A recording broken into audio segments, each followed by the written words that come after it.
What's up, guys? Welcome back to the Ascent Athlete Podcast. We're here on episode 5, and today we have Rob Shabansky joining us. Chubbs is really close to me. He's been a great mentor to me. Not only did I coach alongside Chubbs, but I also played for him. He's currently the head coach at Gateway Community College, and he's also the head coach of the 15U national team, so Team USA. And I'm really excited to dive into some concepts with him, get his take on a lot of things happening in baseball right now, and just pick his brain. Let's jump right into it.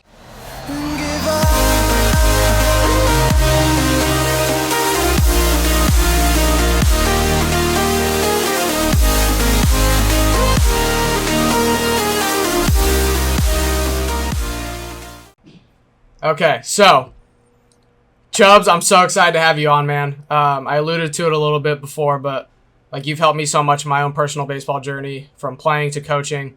It's truly an honor to have you on. Well, I'm excited to be here. It's really weird, obviously, seeing your growth and where you've gone right now. And I remember talking about this when you were our SID for a little bit. And doing these things is really cool, right? I actually love seeing you put yourself out there. I think it's awesome. Yeah, cool. Awesome. So let's jump right into the questions. I think a really good start, actually, and I didn't really preempt you for this, but your name's Rob Shabansky, but everyone that knows you calls you Chubbs. How did that start?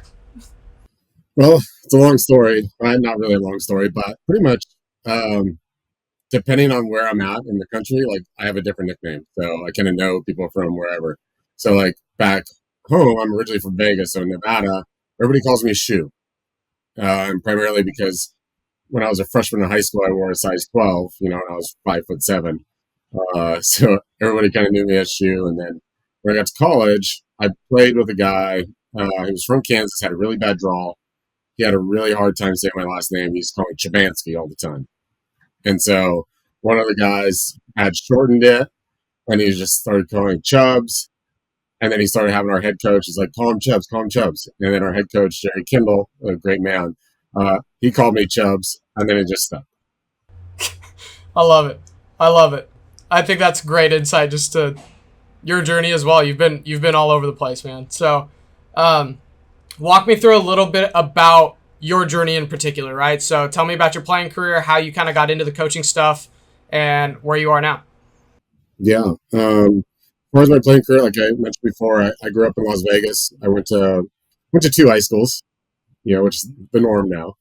I went to Bonanza High School, and then I went to Bishop Gorman High School right afterwards. Graduated from there, and from there I went to go play my college baseball at University of Arizona. I extended my career there a little bit longer than I anticipated. Ended up being out there for 5 years, had a couple Tommy John surgeries along the way. Still was very fortunate enough to go out and play some professional baseball afterwards in the Diamondbacks organization and a little bit of independent ball. And when I got done, I just figured I didn't want to go back to Vegas. So I came to Phoenix, and I knew some people here. And after a couple years here, actually, the guy who was the original head coach at Gateway Community College, Victor Solis, I just happened to call him just randomly. And I was just like, hey, I heard you're in Phoenix now. You want to go out and get lunch sometime? And he's like, yeah. He's like, well, you want to come coach? And I was like, sure, why not? So that's kind of how it started. I mean, I had dabbled in it a little bit here and there when I was rehabbing. I'd coached, I was a pitch coach on my Legion team, from back home. I had actually coached a junior high softball team one year during an off season to make some side money. And then got into it here at Gateway Community College, and this is where I've been ever since. So I just completed my 19th year being here, which is hard for me to even get out of my mouth when I say it anymore, because I don't feel like I've been here that long. But yeah, and I've kind of been here, and it afforded me a lot of opportunities with Team USA. I've been super fortunate on that end. This fall essentially is going to be my 10th national team staff I've been a part of. I've been a head coach on 3 of them. I've been a pitching coach on 7 of them, and been really fortunate to meet a lot of great players, meet a lot of great coaches, and just establish the networks and connections across the country is second to none. I couldn't ask for anything more. Absolutely. No, that's your journey's always impressed me. Like I love listening to you tell your story. Like I think it's really really cool, and the game always seems to come back to you, which is good stuff. You know, you never really left, but it's tough to get out of it when you're in it. Right. So the thing that like I really want to touch on, specifically when it comes to Gateway, is Gateway has this reputation in the ACCAC, which is the Arizona Community College Athletic Conference, and it's like this island of misfit toys. And you used to call us that all the time. And I remember my sophomore year there, I think out of our starting 9, consistently we maybe had like 1 or 2 guys that went there out of high school, and everyone else was just come on in, right? So you have this reputation of taking chances on guys that may have gotten cut or may have gotten down on their luck for whatever reason it is. And the reputation you have is you take these kids, you mold them into something, and you make them playable and you make them good. So walk me through a little bit of that process. Tell me why that's your mindset. Tell me why that's somewhat of the approach, and just kind of dive into it. Yeah, it's true. We have kind of survived for a long time of like guys. We were guys second school, right, or sometimes third school, depending on circumstances. And I just loved their mentality, right? It was like a chip on their shoulder. People told them that they weren't good enough. They can't do this, and we've all gone through that journey at some point. And I mean, when you get released, you go through that journey, right? You get cut from something. You're told by a scout that they don't see you in this mold. They see you in a different mold, and all these things. And I think when I became a head coach is really when I started to kind of dive into that a little bit more. Primarily because when I got into this job, I was an assistant coach. I loved being an assistant coach. I just showed up to the field, did all the, just coached. And then as our head coach got the job at Paradise Valley Community College, they hired him mid-February. So I stayed on, and I'll never forget this. I had 2 separate conversations with our athletic director at the time, Dan Lufkin, and he stopped me before a game one day. He's just like, "Hey, man, do you want to be a head coach one day?" I was like, "Absolutely not." And he was like, "Are you serious?" I'm like, 100% serious. I was like, "I don't want to deal with all this stuff, man. I just want to show up to the field and coach. Like, that's the part I enjoy." And so as Coach Lee's moved on to PV, and our AD told me, he's like, "Hey, Vic got the job. Are you willing to stay on for the rest of the season?" I was like, "Yeah, absolutely. I'm not going to leave our guys high and dry." And so I go, "But at the end of the season, I'm out." And he goes, "Okay." And I was calling friends in the conference and even outside the conference of, "Hey, like, you guys want to be a head coach one day? It's a full-time job, benefits, all this stuff." And they're like, "Where?" And I was like, "Gateway." And they're just like, "No." I was like, "Why? Why no? Like, it's a good job." And they're like, "No, it's not." They're like, "You can't win there." And so my competitiveness started going out like, "What do you mean you can't win? Like, you don't have a field on campus, you don't have a weight room on campus, you don't have this, you don't have that." And I was like, "What does a field being on campus have to do with winning and losing?" I was like, "That makes no sense to me." And so I essentially stayed on to prove people wrong, right? And I wanted to get guys on board with me because I remember telling some of my friends, like, "Hey, this isn't about where the field's at. This isn't about where our weight room's at. This is about getting the right guys in and buy in and belief and what we need to do to go out and accomplish. Because when the game starts at 0-0, we got the same opportunity to win as anybody else." And and that's kind of the mindset we started taking. And our players are coming in and getting those guys and getting the right guys. And what I mean by right guys is the right mentality, right? They had a chip on their shoulder. They were, maybe not offered a scholarship somewhere. They got cut from somewhere else. I mean, told we're not good enough to be a part of their program. And I was like, "I think you are." And so that was kind of how it ended up happening, right? And we were getting transfers, we were getting guys that were overlooked, we were getting guys what I call outliers. Hey, this guy's too skinny for us. He doesn't throw too hard for us. And I'm like, well, I think he's going to throw really hard one day. I think this guy's going to become really good. I think I'm like, yeah, let's do it. And I think maybe some of the buy-in and belief on my vision for our team and our individuals and our coaches as it started moving forward, as we started to kind of win a little bit, that really became what we are. It was us against the world, always. because we were different. We embraced that we were different. We didn't need a field on campus, and we don't need a field on campus, and we didn't need all these things. But when it comes to getting on the field, man, it's going to be a long day for the other team coming here, because it's like we start talking about how much an advantage, like playing a Gene Autry, right? It's dead silent. It's a huge field. It's chain link dugouts. What I call the Thunderdome. You're stuck in there. I mean, countless times I can see other teams' players like wandering around, right? It's a huge complex. And, and I remember seeing that actually as a coach early on for our guys. They're wandering around. And I'm starting to see like some of these differences and understanding how important mentality is versus talent, right? And if you get a mixture of both, it's awesome. But mentality is probably more important than talent at that point in time. And that's kind of where it started, right? We've always had a chip on our shoulder. We're always very blue collar, and as these guys start to have great experiences here, because kids were afraid, right? They're afraid of coming, driving all over the place, doing all these things. And as kids started coming here and we're winning, and then their friends and other kids. And as we've expanded out and grown and gotten kids from all over the country in here, we've got a pretty good reputation for us. Absolutely. And I love listening to you talk about just kind of the overall mentality of it, because from day one I stepped on campus, like that's what was preached. That's what was preached.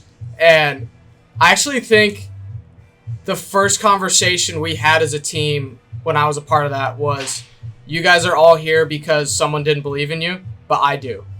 And that mentality shift for me was like, yeah, you're right, man. Like, I've been to 2 different junior colleges at this point. It didn't work out. And like, I'm lost right now. And this guy believes in me. And that's how I'm going to get better. Right. So I think you kind of covered it a lot, but what you're saying now, the overall mentality of what GW baseball is, I think it's priceless. Like, you can't replicate that anywhere else, just because of the circumstances that Gateway has to go through. So how do you translate that to the on-field stuff, right? Like, it's really cool to talk about. It's really cool to like practice it and like, be around it. But what does that look like on the field to you? I always preach to our guys, it's just like, I've got 3 team rules. It's like, be on time, work hard, and I don't want to hear from your teachers. But when we get there, it is about behaviors, right? And the things that we do, and what does a great practice look like, right? And how do we do that? And what are our expectations, our standards, like on field, and what we do and how we do it, and grind. I mean, you've been around me. There's multiple times I stop practice because I just think our mentality is terrible, right? Sometimes I'm nice about it. Sometimes I'm not.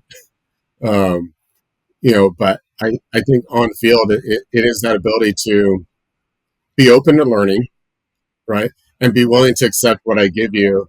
And really what I give all of our players, I give you freedom to fail, and how to grow. And it's like, I tell the guys all the time, like, especially when we play fall games or inter squads, like, I'll take the aggressive mistake versus the passive mistake, and how we're going to play the game. And, we're going to go first to third on every ball. I don't care if we get thrown out, we're going to go on every ball in dirt read where, as pitchers, like, hey, fastball only right now, figure it out, try and learn how to get out to your fastball. And, but I think it's outlining our behaviors and how we're going to do the details really kind of builds our structure and builds the team's mentality. And not my mentality, but the team's mentality. And I love how much you preach about mentality to the guys. I love how much that's ingrained into the process. It's ingrained into your system for what being a Gecko is. And I think that's also a really good transition into talking about some specific mental training concepts that you've instilled even in me when I was there. I remember I never really got into the mental training stuff until I was at Gateway. Like, you really introduced that to me. And I wish I would have taken it way more seriously than I did when I was there. As a 19, 20-year-old kid, it's like, this is cool. Like, it works. But, like, I don't know. Like, I'm kind of just playing baseball. Like, it's fun, right? And then the longer I played, the more I was in the game, the harder the game got, the more I realized, oh my gosh, like, this is something that I need. This is something that's necessary to integrate into my game to make myself as successful as can be. So walk me through a little bit of what your key pillars are for that mental training stuff and how you apply that. Yeah, and I'm gonna talk about something else real quick about that because as we go through in junior college, right, it's a new team every year, and sometimes I'm just like anyone else, man. I feel like I'm beating my head against the wall. I don't know if stuff's working. I don't know if it's worth our time. Are the classroom sessions worth it? Are talking about this worth it? And there's two things that really stood out to me. I said, you know what, it's going to be worth it. It might not be worth it today, but it might be worth it 5 years from now. And we went through the baseball team itself. I went through basically, a review evaluation, with someone here who dealt a lot of, of like trying to quantify what we're actually learning. And we went through it and asked a bunch of questions. I highly expected to fail, and I was shocked. Like we were scored really high, and I was like, man, like, that doesn't make sense to me because I feel like I'm not doing enough. And another time was I had a phone call from Isaac Rodriguez, and I talked about process all the time and having a routine. And he called me, and it was like his second or third year playing pro ball down in Mexico. And he was like, man, you talk to me about routine all the time. And I didn't really buy into it. He's like, and now I know how valuable that is for me. And he's like, every day I'm doing the same thing. I was like, man, that was really impactful for me. So I was like, I didn't know if I was actually getting through to guys. And, getting that stuff was really good for me. Um, but talking about some of this stuff, and I know we had talked about this while you're here and while you're playing, about neutral thinking, right? And being present, and playing one pitch at a time. You hear those things all the time. But it's like, that means something different to everyone, and really I'm trying to get guys to stay present and not and kind of be their own best teammate. That's really two of the biggest things that we can go through because amongst that, you're going to have so many different things and variables that happen that you need to be simple, right? And I talk about a lot of other things, but I kind of always try and tie it back into, you know, being your own best teammate and being your own best coach and being present and not worried about the past or the future and, just, staying present to what's going on. And there's times where I do the opposite, right? I want them to do like I reverse coach, right? Hey, I want you to talk shit to yourself all day. I want you to talk like how terrible you are, and then I want you to tell me how great that worked out for you. And there's other times where it's like we have these challenges, right, or these daily leadership challenges. There's 12 of them. It starts off as simple as making your bed every day that week, right, and just having and trying to instill behaviors, right, and which become habits, which become who you are on a day-to-day basis. I think once you start to knock out those things that are like away from the field, when you get guys to the field, it starts to become a little bit easier. They understand a little bit more just from the simple details of, man, I accomplished what I wanted to accomplish. My mind's a little bit free right now. Let's go attack practice. And there's other times where guys struggle just like anyone else, right? And it's just that ability to kind of talk them through it and guide them through it and know what everyone needs. Sometimes people need to get a kick in the butt or be screamed at, and some guys need a pat on the back. But that's as best as I can describe it in a nutshell. I know we've talked about some things that we'll do in practice. I'm a really big believer in verbalizing what you say and what you do. And I've watched all 4 podcasts already, so I just want to let you know that. But that's me, BP, right? Huge, right? Because instead of being pissed that 2 of your swings in the round were really bad out of 7, you're actually celebrating those rounds and like take that swing, like you have a little bit of a change in your body chemistry, almost a little bit. Like you see the guy start to figure, like, that's me, okay, and have a little bit of confidence builder, and it can become as simple and trying to stay simple as like the ball hit drill that I do. Like, hey, when you see ball, say ball. When it's at contact, say hit. And it kind of takes out a lot of variables of what am I trying to do mechanically, and especially that's me, Joe. It's one of my favorite ones, and guys all of a sudden, like, they take one good swing and they step out of the cage and like, you got it. All right, good. But if you let them take all seven, just like anything else in sports, right? Especially when you play golf and the last hole, like, you bogey and you're like, man, I'm terrible, but a guy takes a bad swing and his last one, it's like, one more, one more. And it's like, they just took three good ones in a row. Jump out. It's all right. Yeah, no, I love That's Me BP. The amount of times I've implemented that here, the amount of times I've implemented that in my own playing career is insane. Like that's always kind of been my go-to, especially for when, crap hits the fan, like I got to start getting myself back on pace again. It's like, dude, what does your BP look like? Are you getting down on yourself when you miss it? Yeah, I am. Like I think I suck right now. Okay, well, let's change the chemistry. Let's change the narrative, like let's start to tell yourself that we're good and roll from there. And like that, I can't express how career changing it was for me with a lot of this stuff. And just the way that you coached it made a lot of sense to me as a 19-year-old. And it still made sense to me as a 26-year-old, so a lot of props to you in being able to describe it in a way that kids get it and young adults get it. It makes sense the way that you process things, the way that you communicate things. People buy into it, and that's why I believe you're a good coach. Is people buy into what you're saying, people execute what you're saying, and your teams win, and your teams have that dirtbag mentality of just go get it. Yeah, and kind of going back to it, I appreciate all that, right? Because I'm, me, I'm my own worst critic for sure. But when you start to verbalize things, right, it's different because you get a lot of kids that are quiet, right, and like you think they like the swing, you don't know. They internalize everything. They tend to hold on to stuff, and it continues to escalate. This from the Trevor Noah's book, "It Takes What It Takes," but it's like, hey, the negative stuff, right? Guys verbalize negative stuff a lot, a lot. But it's like, negative is 3 to 7 times more powerful than positive, and when you verbalize it, it's a multiplier of 10, and the positive side of things, does it help all the time? No, but that's me, BP. I don't think it's positive. I think it's super neutral, and knowing who you are and what you're doing, and like you're getting essentially the result that you wanted there. You found a barrel and you like the swing, you did all these things.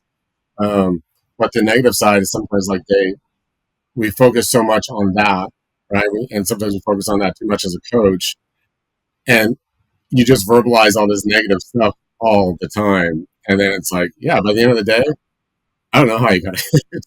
I don't know how you threw a strike today because everything was really bad. But you guys always see it, and you're trying to find guys to get into the flow state. You've seen guys with bad body language; they never do well.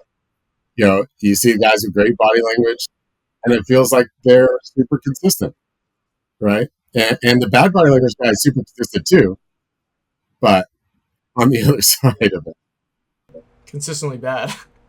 Correct. Oh man. And I think that's a really good place to kind of work into a lot of your Team USA stuff. How did you get started with them? What does the relationship look like now? What's your future look like there? Yeah, my start with it is definitely very boring, right? I was scorekeeping. I was a scorekeeper for them. We're the West Champs, and the very first event I worked was in 2007, out in Surprise, and actually one of the guys that I was there with was Pike. It was Dave Tchaikovsky, and we weren't allowed to sit in the towers because they had windscreen all the way up the backstop, so we couldn't see. And this is paper scorebooks back in the day. This isn't Game Changer. This isn't any of that. So summertime, Phoenix, Arizona, and I am scorekeeping on the side, no tent, no shade, nothing, and I'm scorekeeping 5 games, and it's all handwritten. And when I'm handing this stuff over, like when games are over and people are coming to collect my score sheet, I mean, it's soaked through in sweat. I almost quit. I almost quit day one, to be quite honest. I was like, dude, I need some shade. It's 115 degrees outside. I have like 3 bottles of water that you gave me that are like hot now. And so I'm like, I need something. So they gave me an umbrella, and I like prop it up into the fence against my table. Wind gust comes, knocks my umbrella onto the field. I got to call timeout, go get my umbrella. And I'm just miserable. I'm just like, this is the worst day of my life. I called Vic Solis. Vic Solis, the guy who got me in, right, in scorekeeping. He gets me into it, and I'm like, hey, I'm out. I can't do this, man. Like that was miserable today for basically $50. And so he's like, no, just grind it out. You'll be fine. They'll work it out. So the next day he gets a 10. I'm like, okay, that's a little bit better at least. So I worked up for a few years. I was a tower supervisor for a couple of years. Then in 2009, George Sanchez, who's local coach here, was the head coach of the 16U national team. And he asked me if I wanted to come do trials. And I was like, yeah, I'm in. Let's do it. I remember I was flying back from Alaska. I was home for like less than 24 hours, and I was back on a plane to LA to go do trials in 2009 with the 16U national team. And, it's amazing seeing those kids come through at that age. And the first guy I actually saw take ground balls was Francisco Lindor. And I'm like, man, that guy's a big leaguer. And I was like, no, I can't hit. I was like, no. I was like, hey, guys with hands like that, he's gonna hit. Like he's gonna figure it out. He was really, really good. And then, fast forward to 2010, our manager, that year was Eric Kibler, who's a local legend here from Horizon High School. He was an assistant coach on that team in 2009. Called to ask if I wanted to be the pitching coach for the 16 national team. I said, absolutely.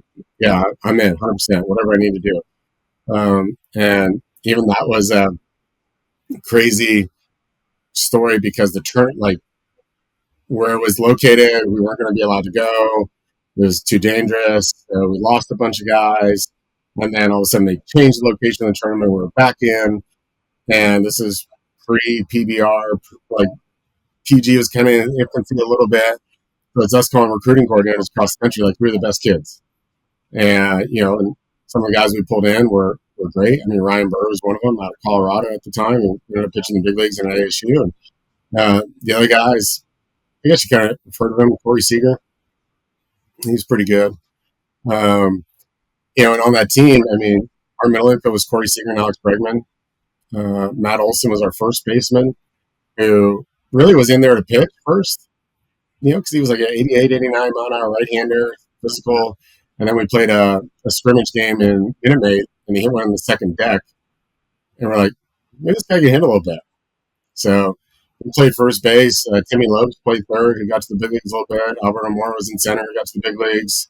We had a couple arms that got to the big leagues, Landon Sims being one of them. Carson Kelly was our best pitcher on that team, probably, and he played right field. And he gets to the big leagues as a catcher. So shows you where we were at.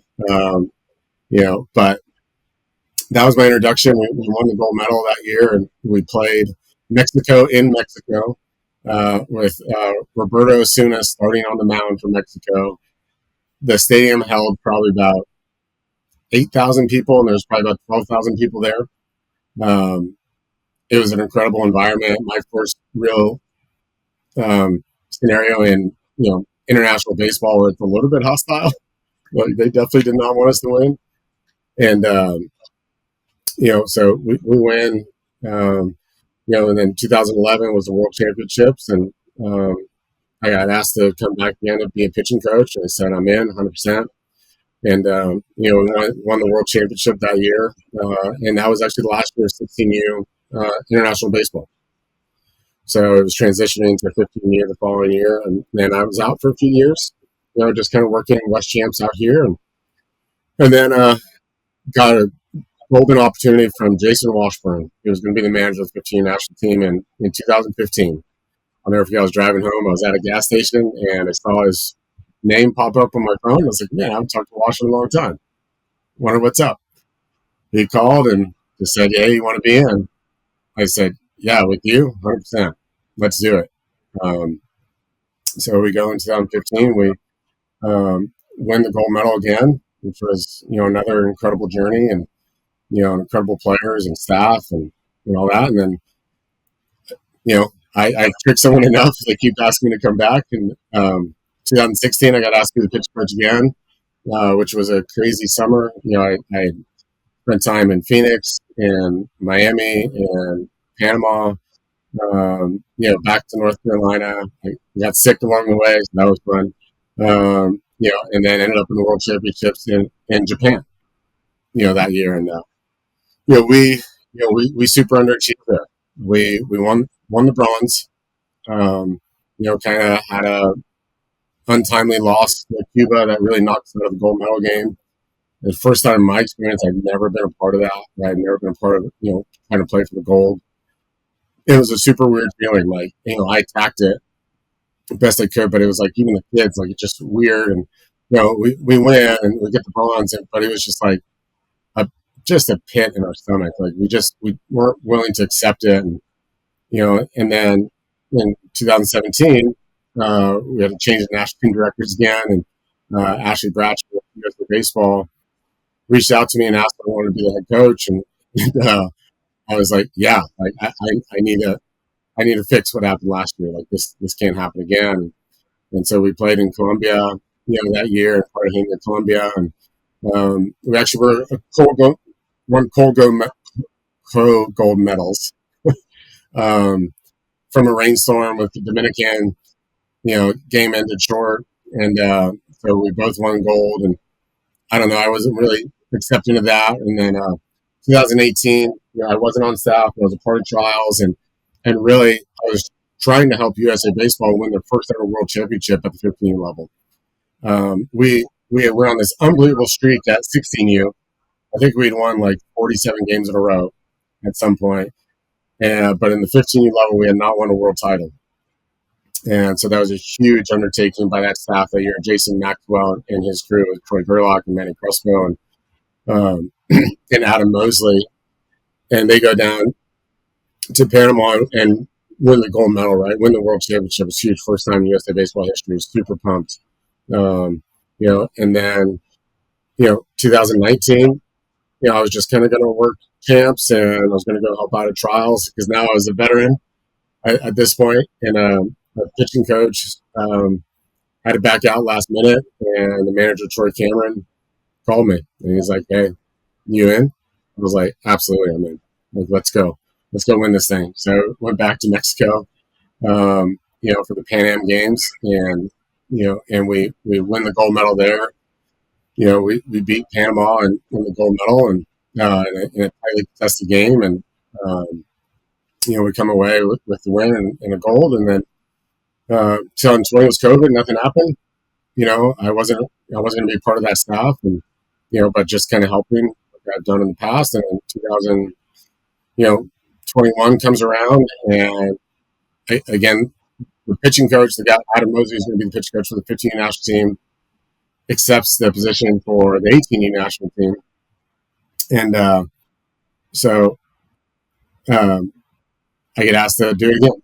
Right, Jared Halper is the head coach, and Steve Butler as an assistant, and stay with Jeff Sherman. They asked me to be pitching coach, and I'm like, 100%, I'm in with you, Halp. Like, let's go win this thing. We didn't go compete that year. There's still too many COVID protocols and issues going on. It's no international competition for us. And then 2022, Drew Breezy, who was the head coach of that team, and our national team director at the time, Charles Lane, just asked, like, hey, I want you guys to run it back. I want you guys to go compete. And, and unfortunately, Jared Halper couldn't go with us that year. And Drew Brees, I was on staff with in 2016 in Japan, just asked me, he's like, you in with us? And I'm like, I'm 100% in with you. I was like, this is long overdue. We're going back to get this world title. I don't care what it takes. And I was like, I'm in 100%. And go down to Mexico again, and we win in a really great game against Cuba, and a 3-2, and we brought in a guy, Ryan Harwood, with the bases loaded and 1 out, and he threw 8 straight fastballs and punched out 2 guys in a row for us to hold on to the win. Pretty incredible, And then last year, There was no qualifier in the summer. I was the head coach. So we went down to the Dominican, played a friendly series against two Dominican teams in Puerto Rico. Kids did amazing. The staff did amazing with Derek Simmons, John Weber and Casey Scott. Just an incredible staff, incredible team. We went 5-0 and won that friendly series, and then again this year, unfortunately, we're not in the World Cup. We're running the staff back except for John Weber. He had a knee surgery, which is going to keep him out of this. But we're going to go down to Atlanta and play a 16U group from Australia, and we're about to head to trials here in a couple weeks, and pick our national team from that, and then get ready in September to go down there and play a 5-game series against them. So that's been my journey. I honestly, if you would ask me if I would have done this more than one time, I'd be like, nah, you're crazy. Doesn't happen. The fact that they've asked me to do this, and I've been a part of this, or I've been a part of trials now for almost 14 years, is just absolutely incredible. And I can't thank the people enough. And where my future is with them, I don't know. I hope that I'm always able to help them win, because that's kind of my thing. I want to see the organization win. I want to see the kids win. This isn't about me, and that about me. I don't like trophies. I don't like any of that stuff. Because to me, that's the experience of the kids, man. They're living their dream of doing this, and I want to be able to provide that for them and the future generations and the future coaches and all those things, and hopefully I can lend a little bit of my experience to them, and if it helps for one out, I'm willing to take that. Yeah, absolutely. I think your journey is incredible, and just the way that you've attacked different situations, the experience you bring to the table it's unmatched. I do want to ask you a question of when you're going through trials with Team USA, you have a very small time frame to kind of evaluate these kids. I've had the chance to kind of be next to you as you evaluate some guys for Gateway. And your process is, to me, it's incredible, right? It's not something that I would be like, oh, this is how I'm going to evaluate someone. You take into a lot of quote unquote X factors with that individual. You look at a lot of different things. You look at the way he moves. You look at his frame. You look at the way he's handling failure. You look at the swing. There's a lot of different aspects that kind of go into how you recruit. So walk me through a little bit. When you're at trials, you have a limited time frame. You have some names on your list, I'm sure, but how do you kind of decide who gets in, who doesn't? Yeah, so the process even getting to trials is a lengthy one. It's a month, and so there's 2 weeks in Arizona, there's 2 weeks in North Carolina, watching 14 and 15 tournaments, and evaluating that, putting names up on the board, trying to decipher a team, right? Not just the best players, and I think that's where people miss on that. It's we're getting the best players there to trials, at least what we see, right? And there's always factors, right? High schools won't let them go, parents don't want them to go. There's always something else, right? They got to deal with football, right? Football's a big one, especially for our Texas kids. Hey, we really love you. I'm the starting quarterback.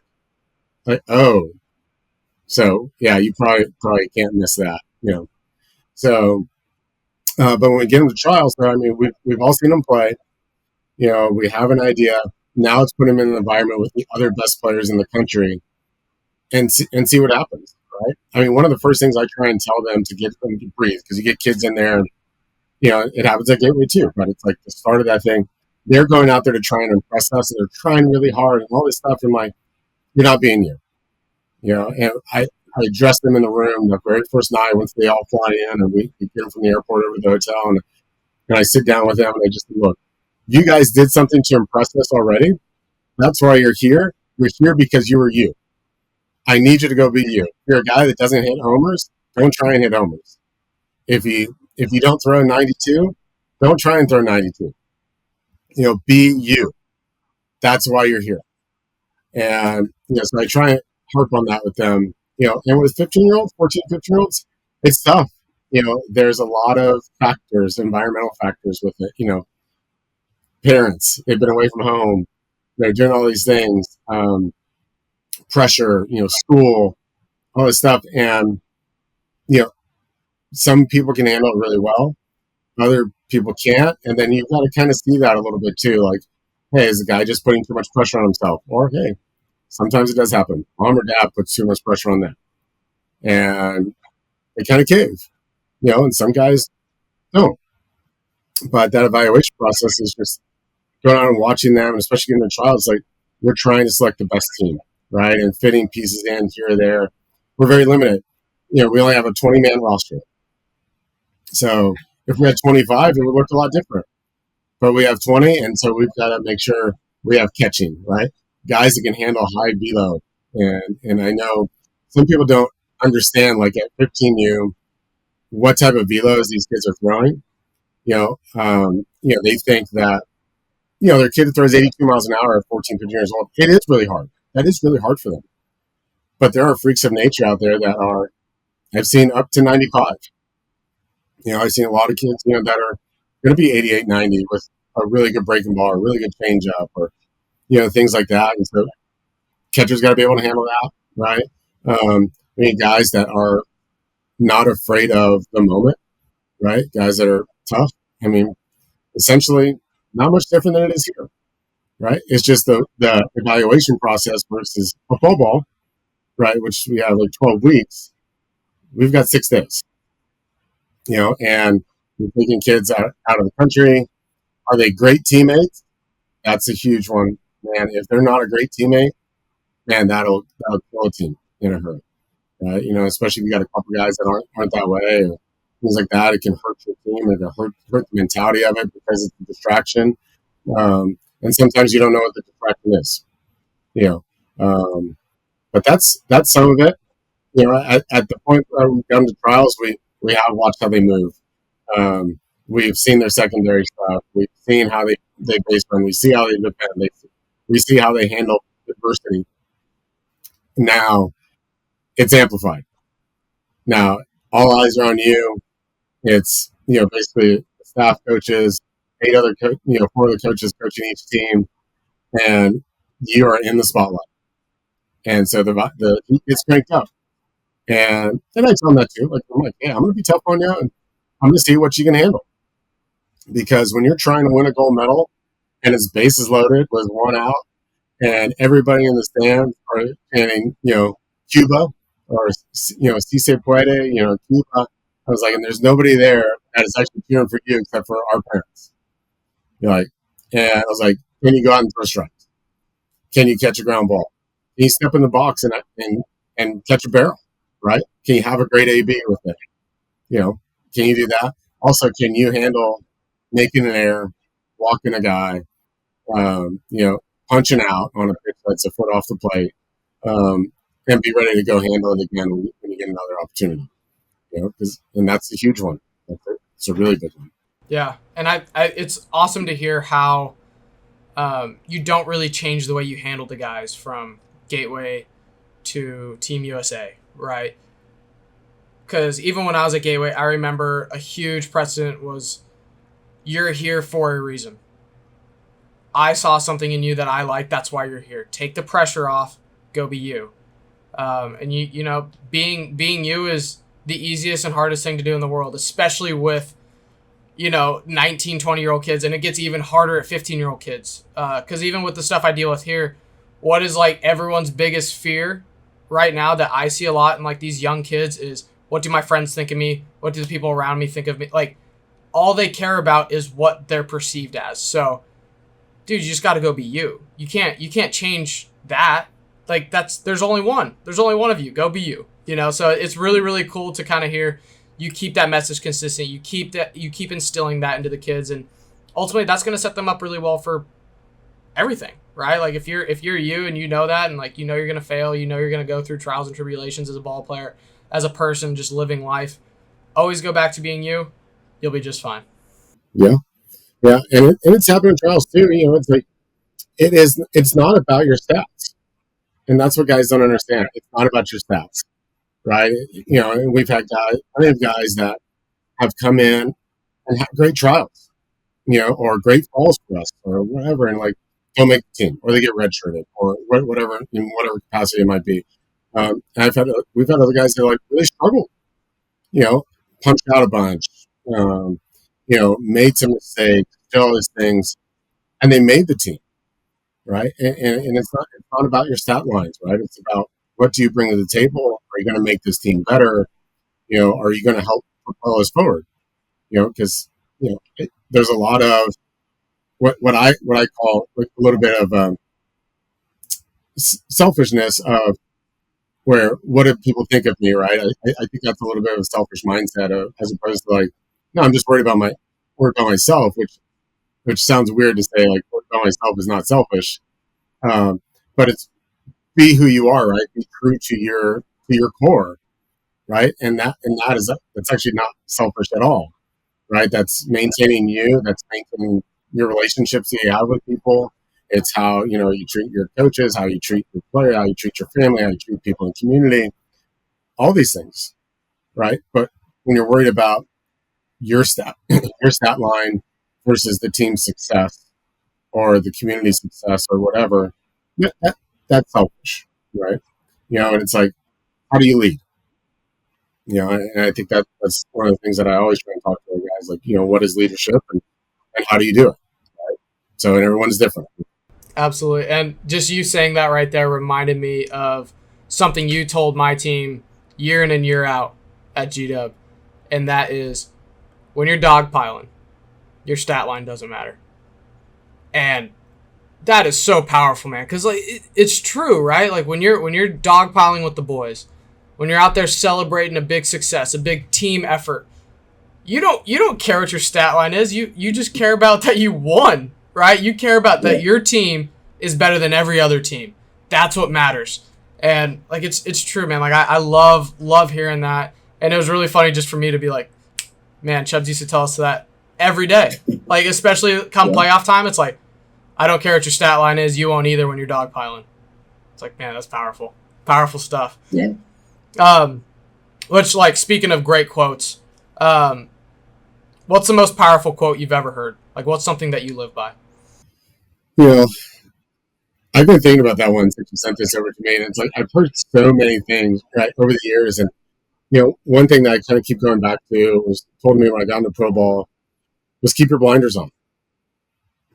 And at the moment, I probably read it like everybody else, like, oh, don't worry about anybody else. Um, no, that's really not truly what it was. Ron Astley told me this, and I love Ron. He was great to me. But it was really about like make sure you be yourself, right? Make sure you be you. Attack what you want to do, day in and day out, and how you want to do it. Don't conform to other stuff, because you see someone else doing it or whatever. It's like, hey, do what you need to do to give yourself the best chance at having success, right? And like so, I kind of change the verbiage of that now, right? Because that's how I understood it, right? And so like really like when I tell kids this or anything or players or anyone else about it, it's just like, give yourself the best opportunity for success every day. What that is, I don't know. Everybody's different, right? Some people love listening to music, right? Like you love your big booty mix in the gym. Okay. I love epic war songs, you know, and I don't listen to music a ton, right? And so I always make jokes about it. Like I've listened to music, but it's like, someone comes on, I'm like, oh, is this Beyonce? They're like, no, or like, this is this guy. I'm like, I have no idea. But some people have that, right? They have their headphones in, they need that, and I talk to people about this too, like, during COVID when I needed to, basically improve my cardiovascular health because not as bad as you, but my heart sucked too. But there's one thing I told everyone. It's like I never ran with music, and they're just like, why? And I was like, I wanted to be, you know, cognizant of my thoughts. I wanted to know what am I thinking, and that was really like powerful for me to like learn how to kind of control my thoughts a little bit more. Because when I first started running, it was like, oh, my knees killing me, oh, my back's killing me, my feet's killing me, and it was so easy for me to just shut it down, right? And I did at the beginning. I just kind of bought into it, and then at that time I was listening to David Goggins' book, "You Can't Hurt Me," which I thought was really powerful. And so I kept grinding. So like when I would have that thought of my feet are hurting, my knees hurting, I would just tell myself to shut up, and keep moving. And I got three simple thoughts, right? And I wanted to always have those when I was running. It was just like, hey, lean forward, keep your feet moving, and keep grinding.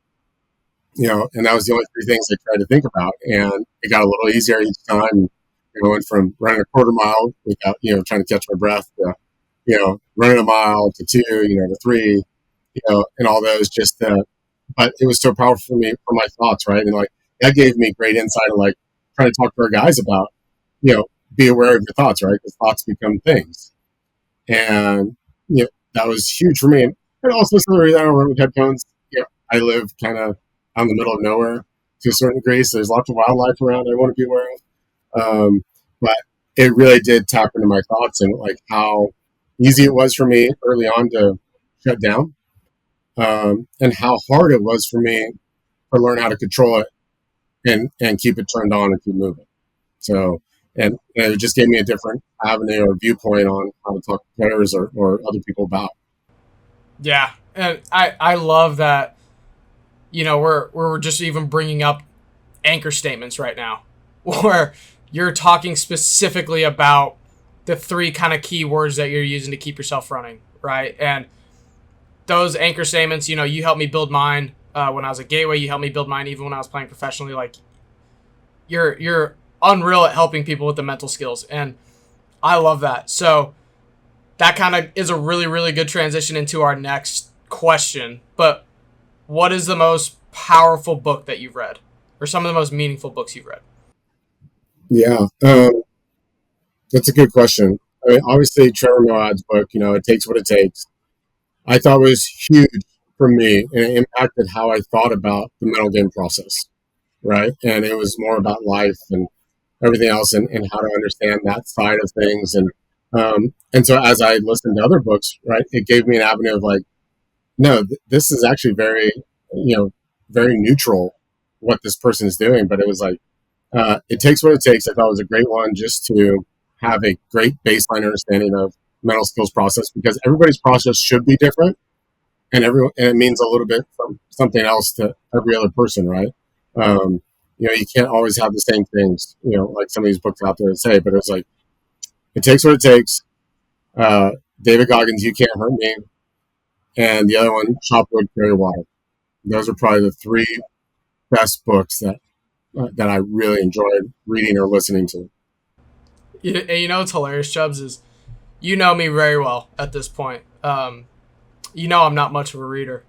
I barely can read. So, but I tell you what, man, when I was at Gateway, you suggested I read Chop Wood, Carry Water. And that was kind of my first insight of what the process is, and just some basic principles of how to go and how to grind and like how to show up every day. And it was hilarious to me, even like, I'm 25 years old. We're riding the van to practice. I think this was my first or second off season. And you just asked me, you're like, where do you perform your best, like, warrior dial wise? And I was like, 6. And you're like, no, no, you don't. And I'm like, yeah, I do. And like, it was hilarious because like you were awesome with me as well when I was training, where like you'd let me work in a little bit with the practices, and like it was awesome. Like, it was a really cool experience where like I got to talk to the guys as well, and just kind of like it was a really in-depth thing, right? And I remember one day like I was just pissed, and you're like, what was your warrior dial at today? And I was like, it was about a 6. And I'm like, yeah, like you should probably tone it back a little bit, So even those principles that we learn early on, right? Like I learned that as a 19, 20-year-old about the warrior dial, about chopping wood, carrying water, about showing up every day, about trusting the process, right? Like it's a marathon. It's not necessarily a sprint. And having those little touches from a coach, from a mentor about like, hey, do you really understand this concept? Like, I know you think you do, but like, do you really understand it? Is huge. Like those checks and balances are key for any individual growth, and like truthfully any team growth, and the dynamics that you're able to create on your teams with those checks and balances is really, really special. Yeah, and that's one thing as a coach that I always vowed just to have, right? You've heard me say this, right? It's like I want the team to be player led, not coach fed. Um, I want the players to have a voice. I don't want it to be me, right? I want the team to be them, in whatever form or fashion is. And it's some of the reason why I do love junior college, right? Every year's a new year. I have to evolve as a coach. I can't just rely on, now, last few years have been different. Guys for 4 years, I've had some guys, for a while. Um, but every team dynamic's a little bit different, and our characteristics are different. And me learning that and being part of that, and you were huge for me too, right?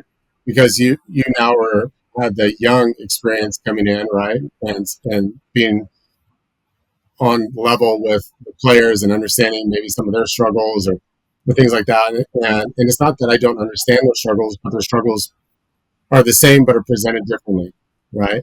But I think it was super powerful for the players to have someone they feel like they can turn to, right? Text, whatever. I've always said I have an open door policy. Like, you can come in and talk to me about anything you want, right? I will talk to you.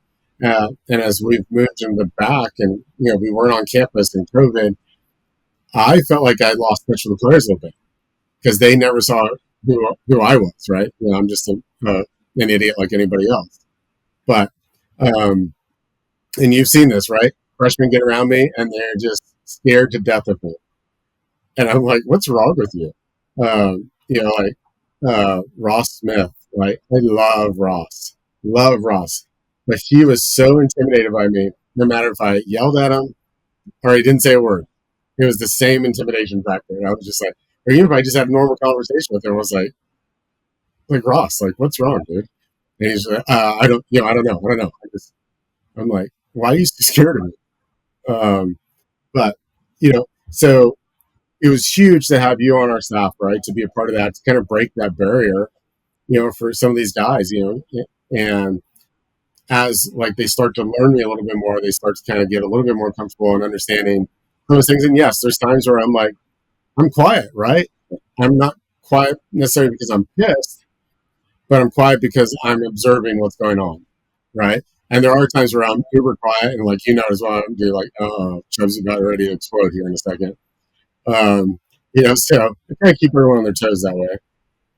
Absolutely, and I think it's hilarious too that you just bring up your overall demeanor too, because when I was in Georgia for WWBA coaching one of our teams, I got a chance to meet some of your coworkers with USA Baseball, and I think it was Butch. But as soon as I mentioned that, like, I knew you, we were really close, like I played for you, I coached with you, he immediately jumped into an impression, and it was hilarious. He's just like, "Oh, Chubbs?" Like, just so even keel. And like that's the story, right? Like when people ask me what it was like to play for you, I was like, Chubbs never really like yelled at us or like mother effed us. The more mad he got, like it was almost like the quieter he yelled. It was like a grit the teeth, like like that kind of thing. And I always knew how upset you were with us, based on how much, whether you were pointing your pen at us when you spoke to us, and if you were really pissed, you would point like the back of your wrist at us, like it would be like this move, and like you handled it like really really well. Like I don't necessarily believe that like screaming and yelling at kids is the way, right? And you always kept your composure with us, and like you showed you cared, you showed that you were upset. And like that got through to us. Like the way that you communicated with us resonated with my team and resonates with the teams you still do coach. And like it's hilarious to me to know that everyone you've worked with has some sort of impression of you at this point, and they're all pretty good. I'm not gonna lie. Yeah, it cracks me up, and because I probably do it to them too, but I love the fact that we all do it to each other. And again, that's the wonderful thing about baseball, right? Like our influence is far greater than what we ever know, right? It ends up in all these, states and countries and things like that. And, it's super small. It's super powerful, and the relationships you build, and it's just like, go out and be you, man, and just enjoy what's going on. And man, the world's a really great place. Like, just watch for it, be a part of it. Like, enjoy it. Don't watch the news every day and think about how terrible everything is. Absolutely. Absolutely. Well, man, I think this is an unreal episode. I'm super excited for the listeners to get into it. Thank you so much for joining us today. That wraps up our podcast, and we'll see you next time.